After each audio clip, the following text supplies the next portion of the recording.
Napunta tayo sa lugar na walang mabibili ng starter relay, tanging horn relay lang yung meron, no? Ito yung pamalit na pwedeng pang samantala o pwede rin pang samangtagal. Gaya itong isa, nag-start. Starter to mga idol, nag-start, di ba? Okay. So ayan mga idol, no, ito na po yung pagpapatuloy natin sa pagkabit natin o sa pag-install natin itong horn relay, no. Gaya ng nasabi ko sa nauna nating video, ay kakabit natin itong horn relay bilang starter relay, no.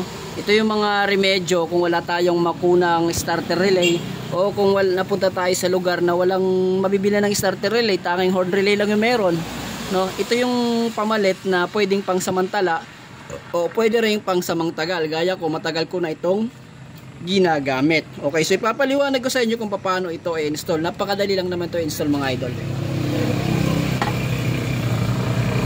Alright, so dito lang sa yung tips lang natin dito sa pagkakabit nito, sa pag-i-install nito, dapat solid po yung mga wiring function, no.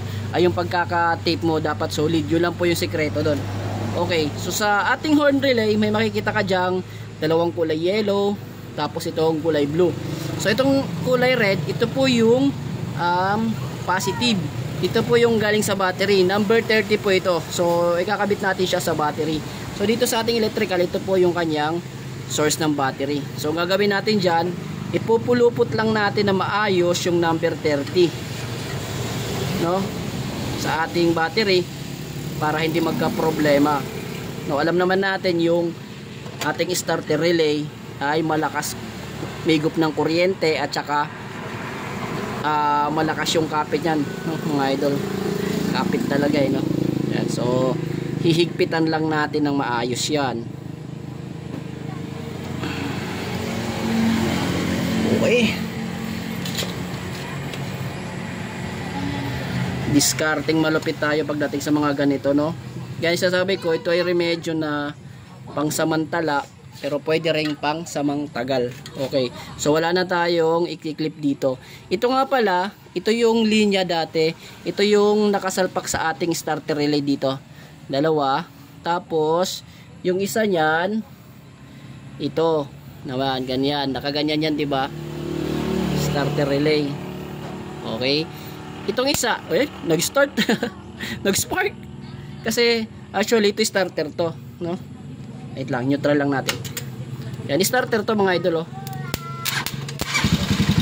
nag-start, di ba? Okay. So patay muna natin. Alright. So ito, nakaganyan talaga yan. Ito yung umbaga, ito yung starter relay natin, ito yung starter relay natin. Nakasalpak po yan sa dalawang tornilyo, di ba? Ganyan. Tapos ganyan. Okay? So paghiwalayin natin sila. Yung positive ng iyong relay, kaya sinabi ko kanina, yung positive ng iyong horn relay, kakabit natin sa positive na papunta yan ng battery. Ang gagawin natin dyan, ititape kaagad natin yan pag positive.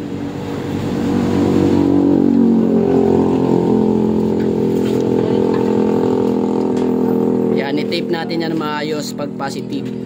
Napakahalagang itape yan na maayos pag positive.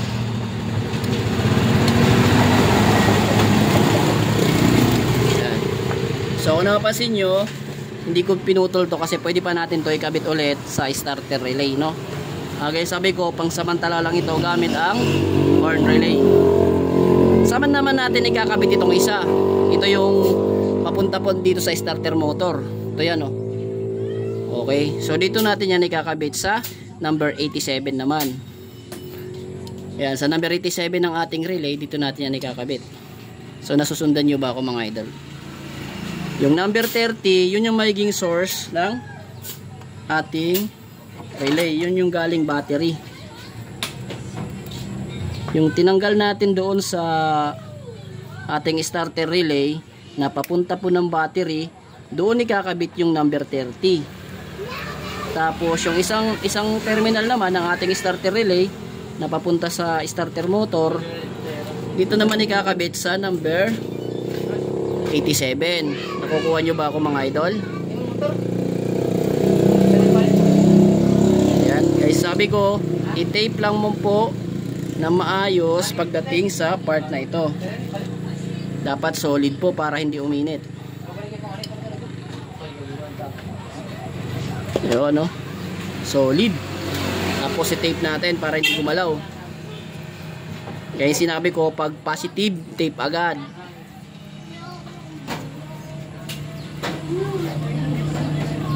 So hindi ko po pinutol to kasi maaari pa po tayong gumamit ng starter relay.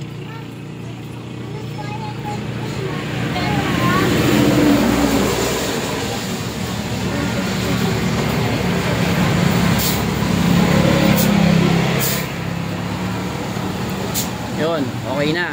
So sa ating horn relay, isimulan natin, umikot. Yan. So naikabit na po natin yung dalawa, no? Yung ating horn relay. Sa ating horn relay. Yes, sa ating horn relay. Ayan. Si number 30, ito po yung nakabit sa ating starter relay na papasok po siya ng battery. Tapos si number 87, ito naman yung papasok sa ating starter motor. Kung baga, ipapaliwanag ko talaga na maayos para hindi kayo magkamali. Kasi delikado pag nagkamali kayo. Itong dalawang wire na ito, nakakabit yan dyan. Okay, nakakabit yan dito. Ito yung ating starter relay. Yung wire dito na papasok po doon sa makina, sa starter motor, doon mo ikakabit yung 87, yung blue. Ayun, kinabit na natin. Tapos yung isa naman, sa ating starter motor, ito po yung may kuryente. Pag tinester natin may kuryente, papasok po yan naman ng battery, no? Papasok po ng battery, nakuha nyo ba? Okay? So, mayroon na lang po tayong dalawang wire na natitira. Ito yung 85 at saka 86. Saan natin ito ikakabit? Ito yung dating linya niya, mga idol. Ayan, oh. Ayan. So, i-connect lang natin yan dyan. Okay? Ito po yung galing natin ng push start. Ganun lang siya kasimple ikabit.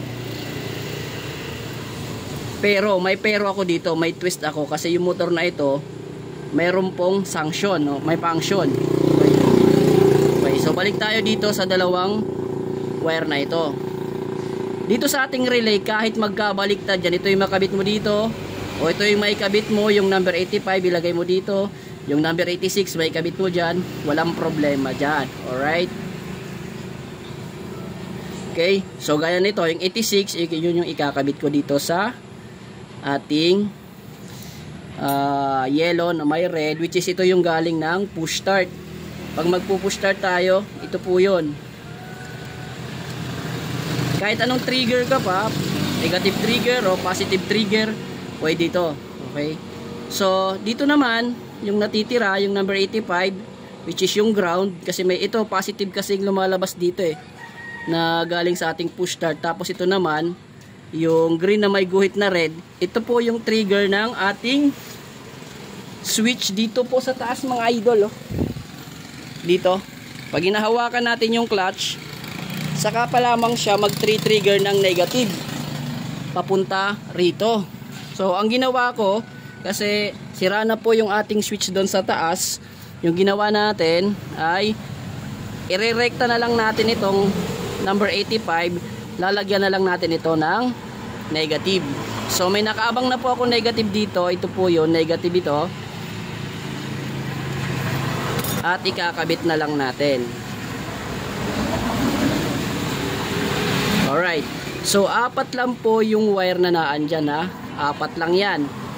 Okay, it's yung red papuntang battery, solid, ha, yung solid na source na galing battery, yung tinanggal nyo dun sa starter relay nyo. Tapos yung 85 sa ground nyo ikakabit.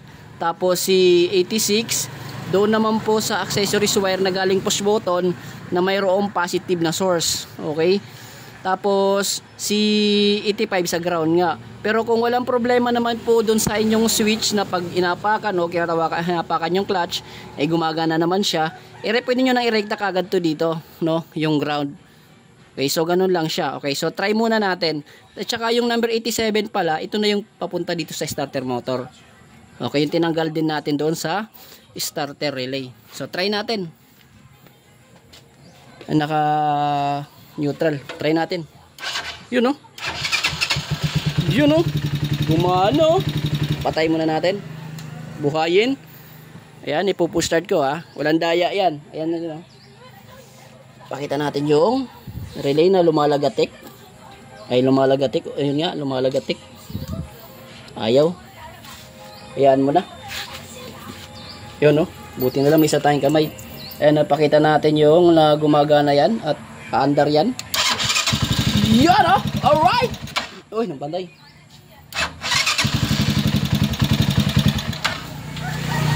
Wala na yata tayong gas, eh.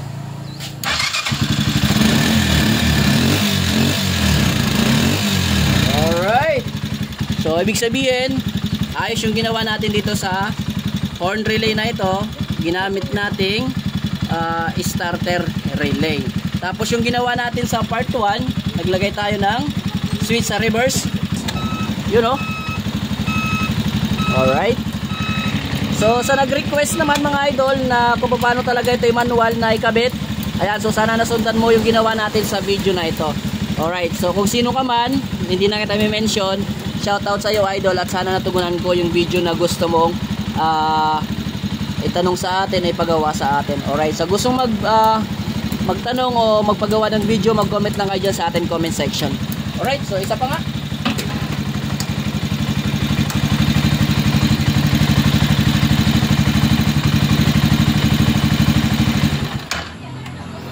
Try ulit natin, try. Yun! Okay na tayo dyan. Alright. So, paano mo nasabi? Ha? Okay kayo. Nasubukan mo na ba yan?